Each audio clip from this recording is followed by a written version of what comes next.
Voilà, mes amis, on se retrouve avec notre cher et grand ami et grand maître, Monsieur Ababou.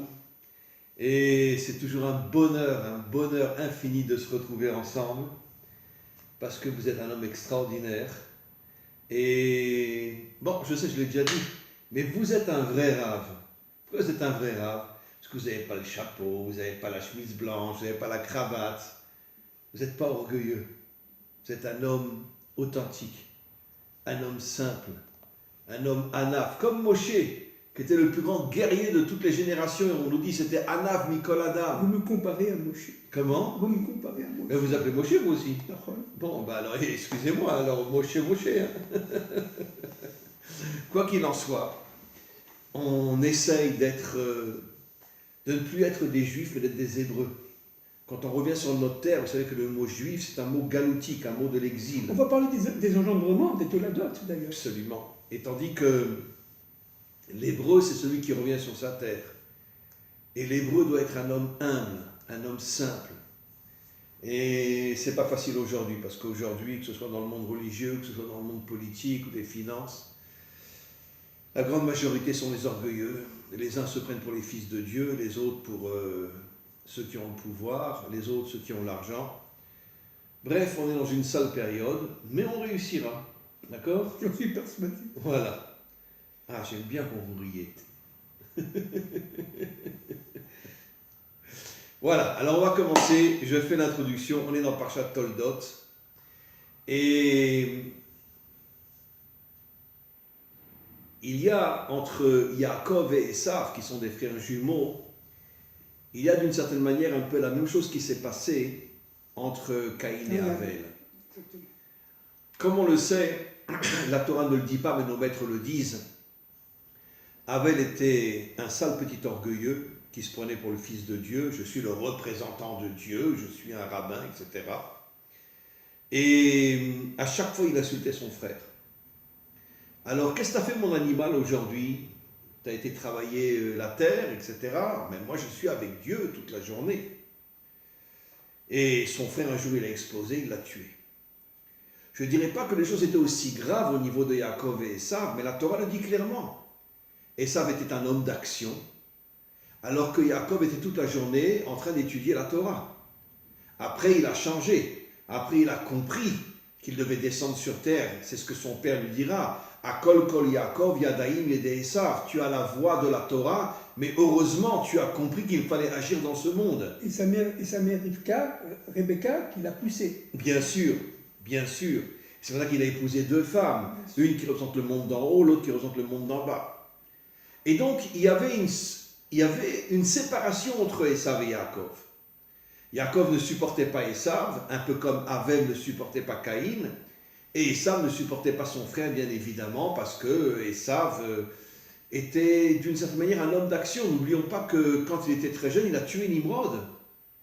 Il a fait une action incroyable d'aller tuer le plus grand dictateur de la terre. À l'âge de 15 ans. Oui, à l'âge de 15 ans exactement. Ça veut dire que c'était un homme qui était dans l'action. Après, malheureusement, il est tombé, mais je vais expliquer justement pourquoi. Esav, Gematria Malchut. Yaakov, Gematria Keter. Exact. S'ils avaient été ensemble, Keter Malchut. Keter Malchut. Ils étaient censés être ensemble. Yaakov devait donner le Keter, la couronne, à Esav pour en faire un roi, un homme d'action qui se bat pour dévoiler Hachem dans ce monde. Mais malheureusement, ils étaient séparés. Ils ne s'aimaient pas trop. Yaakov était dans son coin, Esav était dans son coin. Yaakov n'a pas pu transmettre la couronne à Esav, il n'a pas pu en faire un roi dans le sens positif, dévoiler la royauté d'Hachem dans ce monde. Et finalement, Esav est tombé dans l'orgueil après. Et puis, il est tombé. Le roi David descend du bon côté d'Esav. Absolument, comme le Mashiach d'ailleurs. Ouais. D'ailleurs, Esav vient de Caïn, Exactement. Caïn vient du serpent, Exactement. et la valeur numérique du serpent et Mashiach, c'est la même valeur numérique. Donc, j'ai fait un cours récemment où j'ai expliqué qu'en vérité, que toute la lignée du Mashiach passe par le serpent, Caïn, Esav. Et donc, parce que Caïn, Gematria, Keter, Chochma, Bina, Kouf, Keter, 100, Yud, Chorma, Nun, Bina. Et le Nachash, Nun, Bina, Chet, Chesed, Shin, Shalom. Ça veut dire qu'en vérité, c'était des créatures extrêmement élevées que les forces contraires ont fait tomber pour ne pas qu'elles puissent arriver à la délivrance finale. Elles sont tombées. Caïn est tombé, le Nachash est tombé, et ça avait tombé. Mais justement, parce que c'était des gens qui avaient un potentiel énorme, Dieu les a fait tomber. Adam Arishon est tombé. Adam Arishon est tombé parce que lui, c'est Adam, David, Mashiach. Exactement. Et donc, évidemment, toutes les forces contraires font tomber ceux qui ont un rôle énorme à jouer. Exactement. Voilà. Voilà. C'est pour ça que nous, on est très humbles, d'accord ? On n'a pas de chapeau, on n'a pas de chemise blanche, on n'a pas de cravate. Hein ? On n'est pas des rabbins, on est des Hébreux. Voilà. Être hébreu, c'est être en dynamique Bien sûr. d'hébraïsation. Mais qu'est-ce qui est dit sur Abraham à Ivry ? Toute la population est d'un côté, lui il est de l'autre côté. Il est anti-système. C'est ça, exactement. Nous, on est anti-système. Exactement. Bien, Rab, bonjour, merci d'être là, que Dieu nous protège et que Dieu nous guide. Permettez-moi de commencer en parlant de mon maître, Manitou, Zichrono Tzadik Libracha. C'est un Indien alors. Le Rav Léo Ashkenazi, Yehuda Léo Ashkenazi, grand Rav. C'était le fils du Rav de Oran, Absolument, en Algérie. absolument. Mm-hmm. Et Manitou, notre maître, parlait beaucoup de ce sujet qui lui tenait complètement à cœur. Ce n'était pas le seul, bien entendu. C'est celui des Toladot, des engendrements. Oui, la paracha s'appelle Toladot, c'est-à-dire les engendrements. Oui. Alors il faut faire attention. Alors là, on va essayer de comprendre un peu la compréhension biblique de l'histoire. En gros, en quelques secondes. Pour la Bible, l'histoire, c'est l'histoire des engendrements. Et engendrer, c'est-à-dire faire passer une mission à quelqu'un d'autre, notamment un enfant, à un groupe, mais cette mission était complémentaire à la nôtre. C'est-à-dire qu'en fin de compte, il y a une dynamique historique des engendrements. Rachel, Léa. Rivka, Rachel, Léa par Sarah. Sarah par Esther, etc., etc.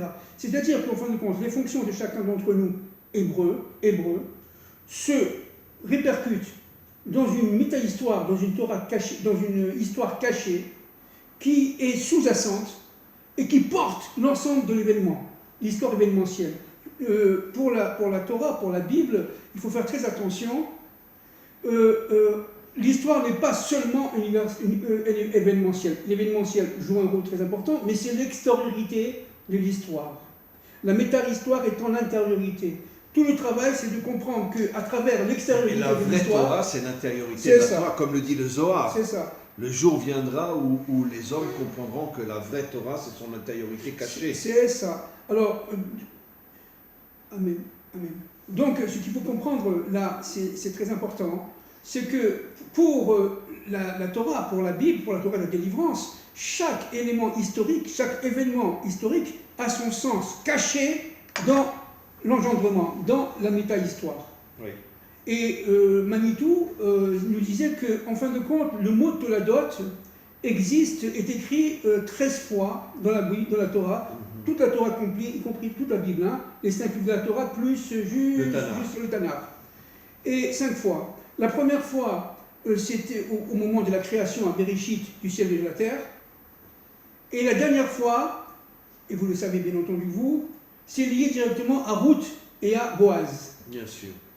Et les Ruth qui s'appelle la matrice de la délivrance. Exactement. Mais ce qui est très intéressant, dit notre maître, c'est qu'en fin de compte, au début de la création à Bereshit et à la fin, au temps de Ruth et de Boaz, Ruth étant la grand-mère, la matrice même du Mashiach ben David, on le sait bien entendu, eh bien, la grand-mère du roi David, eh bien, les lettres de Vav sont pleines. C'est-à-dire que Toladot, les 2 Vav existent. Mais dans les autres mots, dans les 11 mots qui ne font pas partie de ces 2 extrêmes, entre guillemets, où soit il y a un Vav, soit il y a pas de vav, soit il y a un autre vav.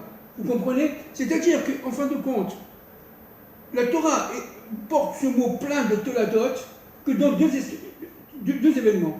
L'événement de roi David par Ruth et Boaz et l'événement de la création. Je ne sais pas si on s'en rend compte. C'est-à-dire qu'en fin de compte, toute l'histoire, c'est l'histoire du mot toladot. Et le vav, c'est le chibou. Et le vav étant le lien entre le ciel et la terre et le chibou. Entre les choses différentes. Entre les choses différentes. Et ça, c'est très très important de comprendre. Qu'est-ce qu'on peut dire sur... C'est tellement énorme sur ce couple de jumeaux. Jacob et Ésaü. C'est sans fin. N'oublions pas que dans Ésaü se cache Haïn et 70 nations. C'est ça, mais on va en parler, c'est ça. Ça veut dire qu'en vérité, c'était un homme qui était censé amener la délivrance. Absolument. Mais Yitzhak l'a vu, son père Isaac. Et c'est pour ça qu'il l'aimait. Mais il aimait, son frère Isaac a vu, on va en parler. Parce que Yitzhak a vu son intériorité. Il a vu son intériorité, il a vu que c'était à Esav d'amener la délivrance finale. Et les forces contre elle l'ont fait tomber pour ne pas qu'il amène la délivrance. Exactement. Lorsqu'on parle d'abord Esav et Jacob étaient deux frères, évidemment jumeaux, issus du même mère, du même père. Le couple, le père et mère étaient absolument tzaddik, des tzaddikim inimaginables. Le père descendant d'Abraham Avinu et de Sarah, je ne sais pas si on s'en rend compte. Donc, les d'une manière miraculeuse. Ça veut dire que Yitzhak portait en lui le miracle. Puisque sa il femme, était au-dessus de la nature. Puisque sa femme et Rebecca étaient stériles, il a fallu attendre 20 ans pour avoir cet enfant. Et il y a même des commentaires de Midrashim qui disent que même Yitzhak était stérile. Oui, c'est-à-dire qu'en fin de compte, c'est un miracle de miracle d'avoir porté ces deux jumeaux.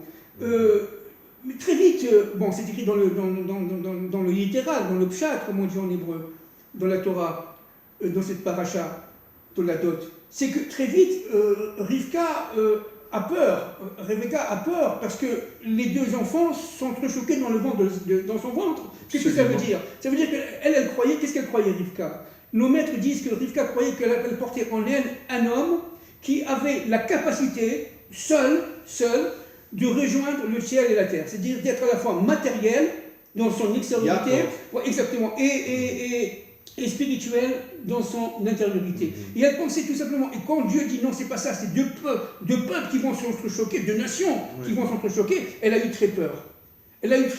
Pourquoi? Parce que évidemment, c'est toute la dynamique de l'histoire extrêmement, j'allais dire cataclysmique, extrêmement brutale entre ces deux forces. Mais Esav est devenu le maître de l'Occident. Oui, on va en parler. Et ce qui est absolument incroyable, c'est qu'au départ, ce sont deux frères. Absolument. Comme Ishmaël, qui est le fils d'Abraham. Absolument. Et qui devient le maître de l'islam. Absolument. C'est-à-dire qu'en vérité, la chrétienté, l'islam et le judaïsme sont en vérité tous des frères. Absolument. C'est une question de famille. Alors, ce qu'il faut comprendre là aussi, c'est nécessaire de le comprendre. C'est qu'en fin de compte, Yitzhak aimait beaucoup son fils Esav, beaucoup. Parce qu'il avait vu son intériorité. Voilà. Et il avait vu qu'il avait le potentiel d'amener la délivrance. Exactement. Et Rivka, elle préférait Yaakov. Parce qu'elle voyait son extériorité. Et elle savait qu'il allait tomber dans l'extériorité et se déconnecter de son intériorité. C'est exactement ça. Bon, j'ai plus rien à dire. Comment? J'ai plus rien à dire. Pourquoi j'ai plus rien à dire? Parce que vous dites ce que je veux dire. Comment? Vous dites ce que je vais dire. Mais c'est normal, on est les mêmes. Bon, alors, il faut comprendre un point très important. Vous avez des jumeaux. Il faut comprendre un point très important. Quoi, on n'est pas des jumeaux? Oui. Hein? Oui. Même c'est qui est Esav et qui est Jacob. Bon, on va voir tout à l'heure que dans Jacob il y a Esav et dans Esav il y a Jacob. Bien sûr. On le verra tout à l'heure. Oui. Alors, dans Bereshit 25:7, les enfants grandirent.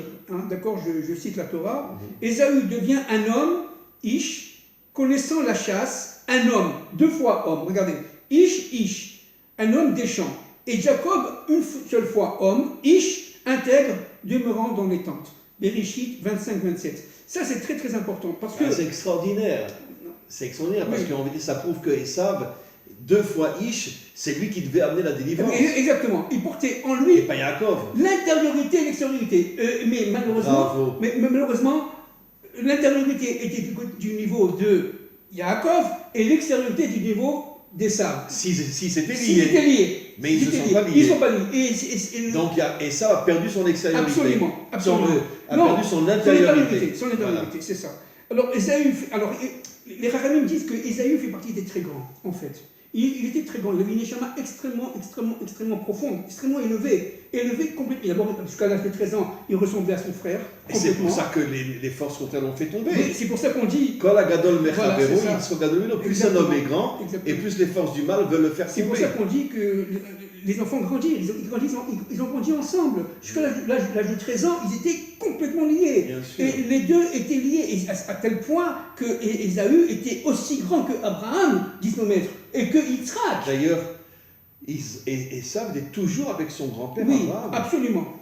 Il étudie la Torah avec lui. Je ne sais pas si on s'en rend compte. Ça me fait rappeler un peu Lot, vous voyez. Il étudiera énormément. Il était là, nuit et jour avec lui, jusqu'à l'âge de 13 ans. Et à 13 ans, c'était la bar mitzvah. Entre parenthèses, Esav n'a pas été circoncis. Il voulait les circonciser après, il n'a pas accepté. Bref, c'est tout connu, bien entendu. Et voilà qu'à 15 ans, Ésaü va tuer Nimrod. Mais pourquoi il va tuer Nimrod? Parce qu'il voulait agir dans le bon sens du terme. Sauf qu'après, il est tombé. C'est ça. Alors, écoutez, ce que je vais dire, ça va dans ce sens, mais pas tout à fait quand même. Parce que le but, les maîtres du sol disent la chose suivante. Le but d'Esav, en cherchant à tuer Nimrod, certes, c'était en vengeant son grand-père Abraham, certainement, en cherchant à détruire l'entité nimrodienne dans l'histoire, mais en fait, c'était pour prendre sa place. Pour prendre sa place, c'est-à-dire pour prendre le manteau que Noé avait donné à partir d'Adam Arishon à Nimrod. Et ce manteau-là, ce lévouche, comme on dit en hébreu, ce manteau-là était fondamental parce qu'il lui donnait le pouvoir. À partir de l'âge de 15 ans, jusqu'à l'âge de 40 ans et plus, on va le voir tout à l'heure, Ésaü était fou, il était fou et attiré du pouvoir absolu. Il était fou de domination. Il rentre très vite dans l'idolâtrie et il rentre très vite dans le monde du plaisir. La débauche sexuelle. C'est ça qu'il épouse. Nos maîtres nous disent qu'il n'allait qu'avec des femmes mariées. Des femmes mariées qui, pendant la période des règles. Oui, je sais. Pendant la période des règles. Je sais. C'est quelque chose d'horrible. Vous savez ce qui s'est passé. On va rentrer un peu plus. Oui, moi, je rajoute que c'est pas lui qui est tombé. C'est ça. C'est les forces obscures qui sont rentrées en lui. Exactement. Pour le faire tomber. C'est exactement ça. Voilà. Encore une fois, on est frères, c'est pas possible. Parce que moi, j'ai dit, regardez, ça me rappelle la foi d'Adam. Adam, disent les kabbalistes, il était très très élevé et il est parti chercher au fond des forces d'obscurité la lumière. Mais il n'a pas réussi, il est tombé avec. C'est à peu près ce qui s'est passé pour Ésaü. Il avait cette mission de faire la révélation de dévoiler la lumière cachée qui se cache dans l'obscurité, n'est-ce pas? Et malheureusement, il a été pris par des forces terribles d'obscurité et mortifères pour le faire tomber, et il est tombé. Alors ce qui est très intéressant, c'est qu'à l'âge de 40 ans, Ésaü se marie. Il se marie avec deux Cananéennes, Aholibama et Judith, et les deux femmes étaient idolâtres. Alors c'est très intéressant. Dans la maison de leur père, à tel point. De leurs parents aussi. Oui, quand ils allaient chez Yitzhak et Rivka, ils allumaient enfin, je veux dire, ils servaient des idoles. Absolument. Et c'est ce qui a rendu fou Yitzhak et Rivka. Il y a des midrashim qui disent que la fumée de l'idolâtrie a rendu aveugle. Absolument. Vous vous rendez compte? C'est-à-dire que véritablement, alors ce qui est très intéressant de savoir, et la question elle est très fine, comment ça se fait que c'est à ce moment-là que Yitzhak et sa femme Rivka ont été très touchés par ce mariage, alors qu'avant, le Torah ne dit rien. Il était idolâtre. Mais parce qu'ils ne savaient pas. Ils se cachaient peut-être. Alors, moi j'ai une autre idée là-dessus, c'est qu'en fin de compte, Ésaü a commencé à être fourbe, à ruser. Il a rusé. Parce que quand il était... Mais c'est pour ça qu'on l'appelle dans le Zohar le serpent. Voilà. Je suis le porc, dit Rashi. Je suis très cachère, moi je me marie. Je me marie, donc... Oui, j'ai les sabots fendus. J'ai les sabots fendus. Alors, messieurs, mais ne regardez pas mon intériorité. Voilà, messieurs, dames, messieurs, les voisins, etc., qui pensaient que j'étais un salopard, un idolâtre, tout ce que vous voulez, entre 15 et 40 ans, regardez, je me range, je me marie. Vous voyez, c'est-à-dire là, il y a une question de fourberie, de ruse terrible, qui fait que Yitzhak, on a eu très peur, et Rivka aussi. Parce que, tout simplement, là, Rivka pensait que de Yaakov allait sortir le Mashiach ben David, et Yitzhak, c'était le contraire. Il pensait que c'était de Esav qui sortait le Mashiach ben David. En fin de compte, on va le voir tout à l'heure, si on a le temps, que les deux avaient raison. En vérité, le bon côté de Esav, c'est réincarné dans David, dans le Mashiach. Exactement. Ce qui veut dire que, finalement, la source du Mashiach, c'est Esav, c'est pas Yaakov. Oui, exactement. Exactement. Alors, ce qui est très, très intéressant de saisir, c'est que cette dichotomie, cette lutte incessante qu'on va voir exactement pendant toute l'histoire des civilisations, jusqu'à l'arrivée du Mashiach et jusqu'à notre époque, évidemment, où il y a eu une sorte de substitution de fonctions. Parce que qu'est-ce qui s'est passé en fait avec cette histoire de droit d'aînesse et de bracha? D'abord, Beracha et Bechora sur les mêmes lettres, d'accord? Bien sûr. C'est-à-dire évidemment... En vérité, dans le contexte biblique, la Bechora veut dire la connexion avec Dieu. Exactement. Alors pourquoi il a commencé à crier? D'abord, ce qui est très intéressant, c'est que s'il s'est mis à pleurer, à crier Esav, parce qu'on a pris sa Bechora, entre parenthèses, qu'il a vendu pour un plat de lentilles, mais qu'il a vendu à son frère, d'une manière tout à fait honnête, puisque lui, il allait à la mort. Ça veut dire quoi, aller à la mort? Ça veut dire tout simplement... je n'ai pas droit au Lamaba. Moi, ce que je veux, c'est le monde du plaisir. Ça ne m'intéresse pas, le reste. Exactement. Le reste ne m'intéresse pas. Vous comprenez? Donc, aller à la mort, c'est-à-dire tout simplement ne plus avoir la capacité d'engendrer le Mashiach, entre parenthèses. C'est ça que ça veut dire. Il a compris qu'il était tombé. Il était tombé. Mais ce qui est très intéressant de saisir à ce niveau-là, c'est que Ésaü, par rapport à Esav, a quand même pleuré lorsqu'il a entendu qu'il a fait la prière, la bracha, à son frère. Et, si tu n'as rien à faire. Et d'ailleurs, Yitzhak n'a pas voulu annuler la bracha qu'il avait fait. Absolument. Parce qu'il a compris que finalement Esav était tombé. Absolument. Et c'est ce qu'il a dit à Yaakov. Tu as la voix de la Torah, mais tu as les mains de Esav. C'est-à-dire que tu vas comprendre que tu dois être un homme d'action. Exact. Et pas uniquement un prieur et un étudiant. Exactement. Et alors pourquoi il a pleuré? Parce qu'en fin de compte, malgré tout, il avait au fond de lui-même, caché dans son intériorité la plus profonde, quand même une fidélité au Dieu d'Israël. Il avait une fidélité à la Torah, puisqu'il avait étudié avec Abraham, son grand-père, etc. Et il a été très touché. Parce qu'il avait compris l'importance de la bénédiction de son père. Bien sûr. Il a dit quoi? Tu m'as rappelé la bénédiction. S'il était vraiment que matière et dans un monde mortifère et dans un monde qui l'intéressait seulement... Non, il avait un bon côté. Il avait un bon côté. Ça avait un bon côté. Et il a grandi toute sa jeunesse avec Abraham. Bien sûr. N'oublions pas que Beracha et Bechora, c'est les mêmes lettres. Ce sont les mêmes lettres, ce sont les mêmes outillades. Donc si tu te connectes à Dieu, tu as la bénédiction. Maintenant, tu ne peux pas jouir de ce monde-ci sans risquer d'être frappé par le digne d'Hachem, par le truc, et après demander à la fin des temps de l'histoire ton dû. En vérité, on a... Il n'a pas voulu souffrir, mais il a voulu en fait avoir le bénéfice sans cette souffrance. Esav était quelque part ici, non seulement rusé, mais quand même fourbe, parce que tu ne peux pas demander... pourtant, c'est lui qui a dit que Yaakov était fourbe. Absolument. Il m'a roulé plusieurs fois.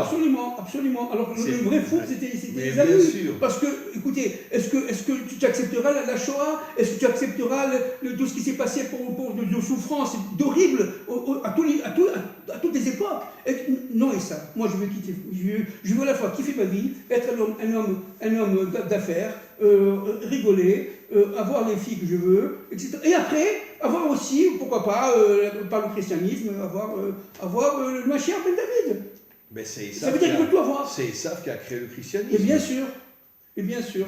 Alors là, il y a une histoire extraordinaire d'ailleurs qui est dans la paracha, très très importante. L'histoire des bergers, des Philistins avec Yaakov, avec Yitzhak, qu'on retrouvera d'ailleurs avec Yaakov, qu'on a trouvé avec Abraham.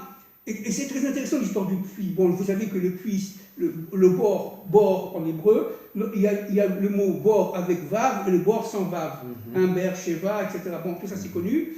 Et ce qui est très intéressant, c'est qu'en fin de compte, on retrouve dans la querelle entre Yitzhak et les bergers, tout ce qui va se passer pendant toutes les civilisations entre nous et l'islam, et nous et la chrétienté.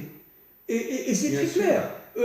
L'histoire des puits, dans un premier temps, n'est-ce pas, on parle de Essek en hébreu, c'est-à-dire d'une sorte de confiscation. Vous voyez, on veut confisquer. L'eau du puits est à nous, elle n'est pas à toi. Disent les Philistins. Disent les Philistins. Elle est à nous, elle n'est pas à toi. C'est-à-dire qu'il va y avoir une sorte de virus Israël, de chrétienté, qui va dire aux Hébreux, aux Juifs, non, la Torah, elle n'est pas à toi, ta Torah, elle est caduque, maintenant c'est sur le Nouveau Testament, etc. C'est nous qui avons la bonne parole. Vous êtes virus Israël. Nous, les chrétiens, on est virus Israël, le vrai Israël. Vous n'êtes plus. Donc déjà, on a ici, de cette paracha Toledot, l'élément source qui va se déterminer pendant toute l'histoire. D'ailleurs, je voudrais dire, les chrétiens nous ont volé la religion et les musulmans, nous ont volé la terre. Oui, absolument. Ça veut dire qu'en vérité, les musulmans ont pris notre corps. C'est ça. Et les chrétiens ont pris notre âme. Exactement. C'est incroyable. C'est incroyable. Ils veulent nous détruire complètement. Complètement. Ils ne veulent pas qu'on soit dans ce monde. Point. On les dérange énormément. Et la deuxième fois, les bergers philistins veulent recouvrir le puits de terre, Sitna, ça s'appelle en hébreu Sitna, et donc là, c'est-à-dire c'est l'islam qui veut tout simplement empêcher, par la violence, par la force, empêcher Israël d'être lui-même et de revenir sur sa terre. Absolument, c'est ce qu'on veut aujourd'hui, n'est-ce pas? D'ailleurs, c'est marqué à la fin d'une paracha, je crois que c'est Vayera, que les musulmans s'installeront sur notre terre avant que nous revenions. Oui. Et quand nous reviendrons, ils nous feront jusqu'à aujourd'hui des guerres terribles. Exactement. Pour nous empêcher de revenir sur notre terre. Exactement. N'oublions pas que le vrai Jérusalem est entre les mains des musulmans. Exactement. Le vrai Jérusalem, quand il y a le Tahar Eshpa et qu'on regarde vers Hebron, toute la ville en bas, c'est le vrai Jérusalem. Absolument. Ça veut dire que les musulmans, d'une certaine manière, je ne parle pas des descendants d'Ishmaël, je parle de tous les infiltrés qui se font passer pour des musulmans. En vérité, ils nous ont pris Hebron, ils nous ont pris Shmuel, Shrem, Yosef, et surtout ils nous ont pris la ville de Jérusalem. Bien sûr. Ça veut dire qu'ils s'installent là où on était censé revenir. C'est ça. Vous savez comment ça va se terminer cette histoire-là, du puits des Philistins? Par Rehovot. Le troisième puits, c'était Rehovot, où là, il y a eu, si vous voulez, la paix. Rehovot, ça veut dire en hébreu élargissement. Après, il y a eu Beersheba. Beersheba, bien sûr, l'élargissement. C'est-à-dire là, il va y avoir une sorte de reconnaissance. Une sorte de reconnaissance de la fonction d'Israël. Comme d'Israël a laissé Yitzhak passer devant lui. C'est ça. En vérité, les vrais musulmans, c'est les descendants d'Ishmaël. C'est ça. Qui sont complètement étouffés aujourd'hui par tous les introduits, les infiltrés, qui se font passer pour des musulmans, mais qui ne le sont pas. C'est ça. Alors, si vous voulez, toute la reconnaissance, à la fois d'Ishmaël et des chrétiens, va se refaire à la fin des temps en disant ta place, Yitzhak, eh bien c'est lié directement aux trois puits, et à Hebron, en par hasard, Bethléem, Hebron, Jérusalem, bien sûr. Bethléem, Bethléem, c'est à la fois les chrétiens et les musulmans qui nous ont volé Bethléem. Vous savez que j'ai appris hier une chose. Hier, j'étais au tombeau de notre illustre mère, Rachel, à Bethléem. Hier, c'est à quelques kilomètres d'ici, et je voulais donner de l'argent dans une boîte. Et quelqu'un m'a dit, attends, sache que ce que tu donnes là, oui, mais sache que c'est pour les trois religions. Cette boîte-là, elle est réservée aux... Ça veut dire qu'ils prennent l'argent, ils le divisent en trois. Une partie pour les juifs, une partie pour les musulmans. C'est ce qu'on m'a dit hier, je ne sais pas si c'est vrai. On m'a dit, sache que ça, c'est pour les trois religions. Parce que les trois religions ont voulu confisquer cet endroit. Bien sûr. C'est ce qu'on m'a dit hier. On m'a dit, tu peux donner avec plaisir, on est tous l'humanité est une, il est une, mais sache que tu ne donnes pas pour Rachel, tu donnes pour trois religions. Bon, alors, donc, pour revenir à cette histoire-là, qui est très importante, c'est qu'en fait, il y aura la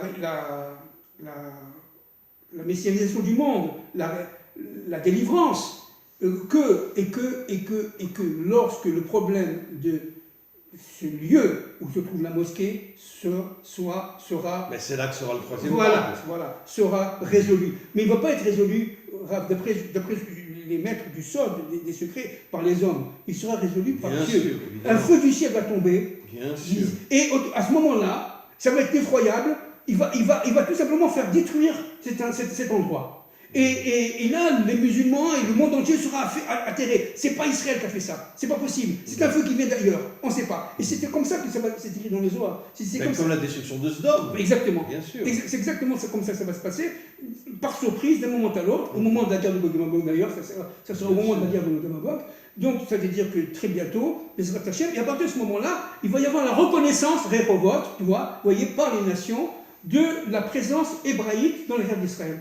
Parce que, encore une fois, on revient à cette histoire de Gog et Magog, et Ésaü avait en lui ce combat pour empêcher Yaakov d'être lui-même. Il voulait confisquer la fonction de Yaakov. Oui, il voulait le laisser dans sa tente. Et il voulait laisser dans sa tente. Reste un petit religieux, fais-moi la paix. Or, Yaakov, il avait la possibilité de devenir Israël, on le verra la semaine prochaine. Et il va devenir, il s'est battu contre l'ange de Esav. Il est devenu un combattant, il est devenu un guerrier. L'ange d'Esav qui est l'ange de la mort. Bien sûr. Vous vous rendez compte, hein? C'est-à-dire qu'en fin de compte, ce qui s'est passé là, et ce qui se passera à la fin des temps, c'est qu'en fin de compte, comment ça va se passer les Gog et Magog? Comment les nations vont se réveiller? Et maintenant on comprend ce qui va se passer. C'est le territoire de Judée-Samarie. C'est avec les Perses, hein? Oui. Le Talmud oui. C'est les Perses, c'est pas les sunnites. C'est les chiites. On est d'accord, bien sûr. Les territoires de la Judée-Samarie vont être quelque part par, je ne sais pas si ce gouvernement, un prochain gouvernement, peu importe, remise en question. C'est-à-dire qu'Israël va essayer de prendre... les Arabes se sont installés en Israël, en Judée, pour empêcher le territoire de Yehuda et Yosef, pour empêcher la venue du Mashiach ben Yosef et Mashiach ben David. Exactement, parce qu'ils savent très très bien, et là je ne parle pas du tout de l'islam sunnite, hein, je parle des gens qui se sont infiltrés chez eux, oui, pas bien sûr, mais comme chez nous. Les musulmans ismaélites sont autant infiltrés que nous le sommes. Alors, ce territoire-là, la Judée-Samarie, n'est-ce pas, c'est celui-là qui va déclencher la guerre de Gog et Magog par rapport à Israël. C'est-à-dire que lorsque le gouvernement va vouloir développer des installations nouvelles, etc., israéliser, entre guillemets, les territoires, etc., que les nations vont comprendre que, attention, là, ça devient très sérieux. Il va y avoir la sortie du Mashiach. Dieu va régner dans son monde. Et c'est là que le Mashiach va se dévoiler pendant la guerre de Gog. Exactement. Et c'est à ce moment-là que Gog va se dévoiler. Il va s'attaquer Israël pour empêcher la venue du Mashiach en récupérant ses terres. Vous voyez, mais tout vient de là. C'est incroyable. C'est-à-dire que tout ce qui est autour de la Judée-Samarie, n'est-ce pas, c'est l'extériorité d'Israël. Et l'intériorité, c'est Tibériade, Hebron, Shrem, jusqu'à Beersheba, avec Jérusalem bien sûr. Et on dit que le Mashiach se dévoilera à Tibériade. Oui, absolument. Enfin, il commencera à se dévoiler à Tzfat, il descendra à Tibériade, mais il sera caché à Tzfat. Exact. Il descend à Tibériade, et là il commence à se dévoiler. Et puis après, il arrive sur le Har HaZeitim. C'est ça. Et là, il se dévoile encore plus. C'est ça. Donc, alors, ce dévoilement à Har HaZeitim va entraîner, encore une fois, ce feu du ciel. Har HaZeitim, c'est le mont des Oliviers. Oui, le mont des Oliviers. Il va avoir ce feu du ciel qui va mettre tout le monde, Rehovot, on l'a dit tout à l'heure, n'est-ce pas, dans la parashat Toledot, qui va mettre tout le monde d'accord. Parce que là, c'est pas humain. Et donc, dans le monde entier, évidemment, aujourd'hui, avec Internet, tout le monde le saura très vite, on comprendra que Israël appartient tout simplement aux descendants d'Abraham, d'Isaac et de Jacob. Point. Final. Mais final. Enfin, ce qu'on appelle le restant d'Israël. Oui. Que n'oublions pas que notre peuple est terriblement infiltré. Et aussi par des forces obscures qui vont nous détruire de l'intérieur. Absolument. Et la dynamique, elle est très très avancée de la destruction. Elle est très très très avancée, la dynamique destructrice à l'intérieur du peuple d'Israël. Évidemment, mais regardez, il y a eu 2 attentats aujourd'hui. Bien sûr. Les gouvernants font quelque chose. Bien sûr. Il y a pratiquement chaque semaine un attentat en Israël. Les gouvernants ne font rien, strictement rien. Pourquoi? Ils veulent nous massacrer. Ils veulent nous affaiblir.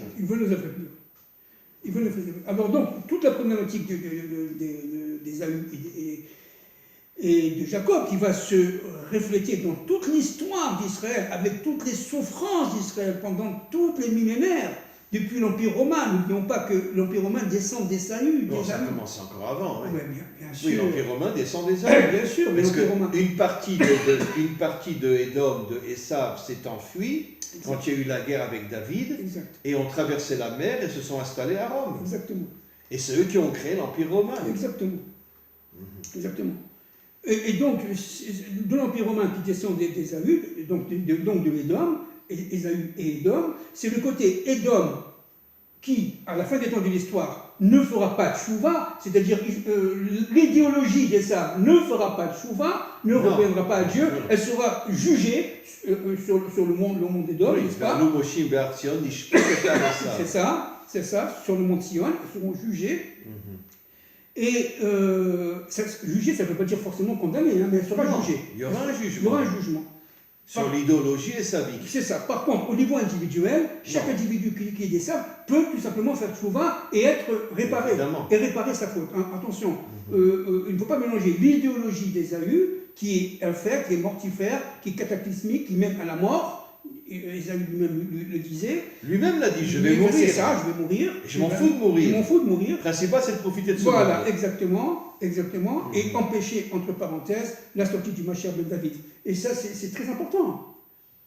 C'est incroyable, parce que lui, porte en lui la graine du Mashiach ben David, et c'est un individu qui a une double face. C'est-à-dire qu'il est à la fois Ish, on l'a dit tout à l'heure, Ish, dans le 2, il est entre le monde d'en haut et le monde d'en bas. Bien sûr. Et il ne sait pas où se poser. C'est un individu qui n'a pas trouvé sa stabilité. Il n'est pas stable du tout. Bien sûr. Vous comprenez? Ce n'est pas un Ish Tam qui est dans l'étude. C'est quelqu'un qui va dans tous les sens. Il a perdu le sens des valeurs. C'est ce qu'on voit aujourd'hui. Et notre gouvernement ne fait rien pour empêcher les attentats ici en Israël. C'est ce qu'on voit aujourd'hui. 2 attentats aujourd'hui, un à 7h et un à 7h30. Oui, il faut prier, c'est de la folie. Le gouvernement en parle.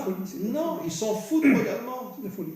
Donc, ce qu'il faut comprendre, encore une fois, c'est que ce côté Esav qui est en perte de valeur dans un monde complètement inversé au monde de la création, qui est tout simplement, par son idéologie, complètement perdu, mortifère, cataclysmique, n'a aucun avenir. Il va droit dans le mur, mais il le savait, Esav. Il va à la mort. C'est pour ça que la valeur numérique de Esav, c'est Malchut. C'est ça. Au lieu de dévoiler la Malchut d'Hachem, il est tombé dans sa propre Voilà, Malchut. exactement. Ce qu'on appelle le culte de l'ego, voilà, l'orgueil. Il cherchait le pouvoir, Voilà. il cherchait son ego, il cherchait tout simplement de resplendir la domination pour la domination. C'était un homme de combat, un homme de meurtre, de combat, de tuerie, c'était le sang. Edom, d'accord? Edom, Adom. Edom veut dire le rouge. C'est le rouge. Le rouge, c'est le sang. Voilà, il aimait les lentilles rouges, le plat de lentilles rouges. C'est-à-dire qu'il était vraiment, lui, complètement rouge. Oui. Vous comprenez? Le rouge, c'est le sang. De faire couler le sang dans ce monde. C'est toutes les guerres, toutes les maladies, toutes les épidémies. C'est intéressant. Le drapeau rouge, russe, le drapeau rouge, vous voyez, Oui. le drapeau chinois qui est rouge. Oui. Par contre, la Maison Blanche, l'Havane, vous voyez, on en Ce qui est reparlera. pire que le rouge. Oui, absolument. C'est la place rouge, vous voyez, entre parenthèses. Oui. Je préfère le rouge que le blanc. Oui. Je préfère la place rouge du Kremlin que la Maison Blanche. Parce qu'en vérité, on sait très bien que la guerre de Gog, c'est l'union entre les dirigeants américains et les Perses. C'est ça. Et pas la Russie. Parce que le rouge, parce que tout simplement, Édom avait au fond de lui-même la Torah d'Israël. Vous comprenez, cette lumière allumée, même si elle était enfuie dans des écorces incroyables. N'oublions pas que Poutine a été toute sa jeunesse éduqué par des juifs. Oui, absolument. Il est rentré dans une famille juive. Absolument. C'est donc, incroyable. alors qu'est-ce qu'elle a fait Rivka par rapport à son il va prendre des fautes à la place de son frère. Exactement. Oui, pourquoi elle a fait ça? Et ça va accepter. Parce qu'elle a compris que dans Jacob, il y avait Ésaü. C'est-à-dire qu'au fin de compte, il avait la capacité, les mains sont les mains d'Ésav, et la parole et la bouche, c'est la bouche de la Torah. La parole de Jacob. C'est ce qu'Israël va lui dire. Israël va lui dire. Tu as tout compris. Tu as réussi à réunir le monde d'en haut avec le monde d'en bas. Et c'est ce qu'il fera avec ces deux femmes.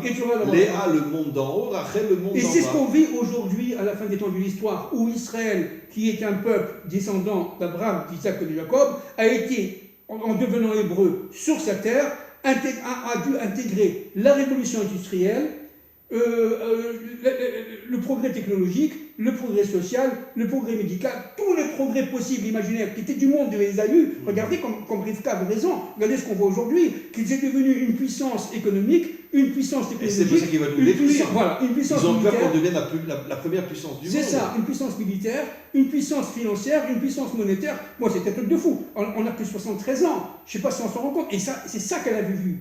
Et c'est pour ça que la mère de Jacob a dit va chez mon fils. Pourquoi? Parce que chez mon frère Lavan. Pourquoi? Parce que chez Lavan, il y avait la fourberie, il y avait la ruse. Va apprendre qu'est-ce que c'est que la fourberie. Va apprendre qu'est-ce que c'est.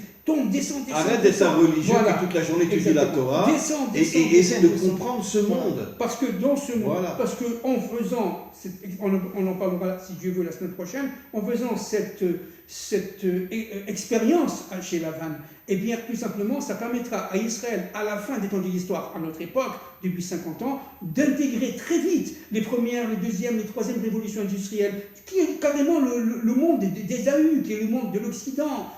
Israël est un pays, entre guillemets, occidentalisé. Pour l'instant. Après, il deviendra hébreu complètement, mais pour l'instant, il utilise les armes. Notre terre et notre pays est complètement occidentalisé. Bien sûr. Et peut-être encore plus que les occidentaux. Bien sûr. Bien sûr. Mais c'est fondamental. Mais parce que les forces obscures veulent détruire l'identité juive. Il fallait passer plutôt par là. l'identité hébraïque. Et si vous voulez, tout le problème, c'est que Ésav ne voulait en aucun cas que Jacob devienne Israël et hébreu.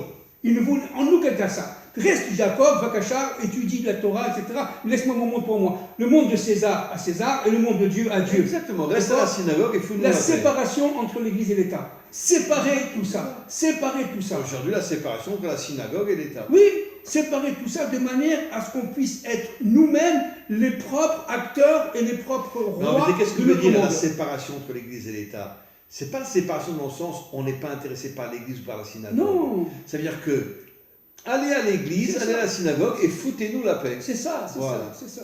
Nous parlons évidemment des dirigeants, nous ne parlons pas des peuples. Non, Bien, pas des dirigeants, bien évidemment. entendu, il faut le dire parce que c'est très important. Mais donc, cette tension entre Jacob et Esav, qui va se percuter pendant des millénaires jusqu'à l'arrivée du Mashiach ben David, où le Mashiach ben David, descendant du bon côté d'Ésaü, va être aussi évidemment, Yaakov, devenu Israël. Donc à partir de ce moment-là, il va faire lui-même le nom des contraires. C'est-à-dire qu'en fin de compte, Bien sûr. quand est-ce que Jacob et Esaü Tout vont le se travail du rencontrer? Mashiach, c'est l'unité. Voilà. Pas l'uniformité, Voilà, mais l'unité. voilà. Quand est-ce que... Tu n'es pas pareil que moi, mais on est frères. C'est ça. Quand est-ce que les deux vont se réunir, Jacob et Ésaü, dans l'être Mashiach, dans Bien le sûr. temps Mashiach, dans Absolument. la modernité de Mashiach. C'est Mashiach lui-même qui va intégrer l'effort d'Ésaü aux forces de Jacob. Mais ça, D'ailleurs, si vous prenez les premières lettres Rivka l'a vu, mais pas Yitzhak. si vous prenez les premières lettres de Esav, Ishmaël et Israël, ça fait Tzadik. Tzadik, c'est ça. C'est-à-dire qu'au moment de la délivrance, il y aura l'union entre Esav, Esav, Ishmaël et Yitzhak, C'est ça. et Israël et Ishmaël, qui fait Tzadik. C'est ça. Ça veut dire qu'on va retrouver notre identité et à nous trois, on va devenir un Tzadik. Oui, c'est ça, exactement. Si vous voulez, ça sera la paix des frères, la paix familiale, enfin l'entente et la reconstitution du couple Adam Arishon et Chava. Bien Tout sûr. cela, c'est pour réparer l'Adam Arishon. C'est-à-dire qu'en fin de compte, l'engendrement, Toladot, c'est Abraham, Yitzhak, Yaakov, mis de côté pour l'instant, secondarisé Ishmaël et Ésaü. Je dis bien pour l'instant, pendant toute l'histoire. Les engendrements viennent de Yaakov, qui va devenir à la fin des temps hébreu, Israël l'hébreu. Mais en vérité, la faute Et d'Adam après, il se Ève, réunira aux frères. le Zohar dit que la faute d'Adam et Ève a dégagé des énergies négatives dans ce monde, Exact. des démons et toutes sortes de choses, Exact. qui s'attaquent à tous ceux qui ont un rôle d'amener la délivrance finale. Exactement. Et c'est pour ça que tous les grands tombent aujourd'hui. Exactement. Et donc, tout le but, pour finir, c'est de réunir les trois frères. Ishmaël d'un côté, Israël de l'autre, et avec Ésaü. C'est ça l'idée. Et ça, c'est le Mashiach ben David. Mais donc, l'Occident, tel qu'il est aujourd'hui, est amené à s'effondrer. Parce que c'est Édom, c'est la puissance pour la puissance. C'est la part du gain, c'est le surprofit. nous sommes à la veille d'un effondrement de ce monde-là. Ah, ben, bien sûr. Maintenant, la plupart des experts sérieux, qui n'ont pas peur, le disent. Nous allons vers l'effondrement de l'Occident. Les forces des AE C'est marqué vont explicitement dans Ésaïe que juste avant la délivrance finale, il y aura une famine énorme dans le monde entier. On n'aura plus de quoi manger. C'est marqué dans Ésaïe. Mais c'est ce qui s'annonce. Mm-hmm. Déjà, il y a un problème de production de médicaments en ce moment, et il y a de moins en moins de médicaments dans le monde. Grâce à Dieu. Bien sûr. Mais en plus, il va y avoir évidemment au niveau des denrées alimentaires, etc., quelque chose, vous voyez, Oui. il y a quelque chose pour finir qui me touche énormément. Oui. En ce moment, il y a une délégation corse en Israël. Ah oui? Oui, des Corses en Israël pour apprendre l'irrigation à partir des technologies israéliennes. Oui. Et ils sont, j'ai entendu une interview tout à l'heure, il y a quelques minutes avant que vous veniez, ils ont dit ils sont véritablement dans un rêve, parce qu'ils se sont chez eux.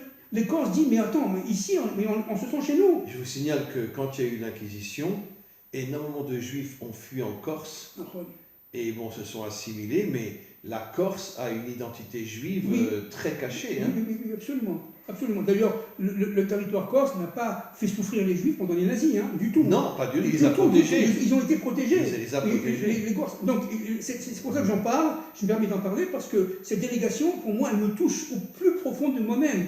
Je me suis toujours senti très lié aux Corses. Je ne connais pas, j'ai jamais été en Corse, je voudrais bien y aller à un moment donné, parce que tout simplement, je ressens très très fort le lien secret entre le Corse et Israël. Mais bien sûr, évidemment. Voilà.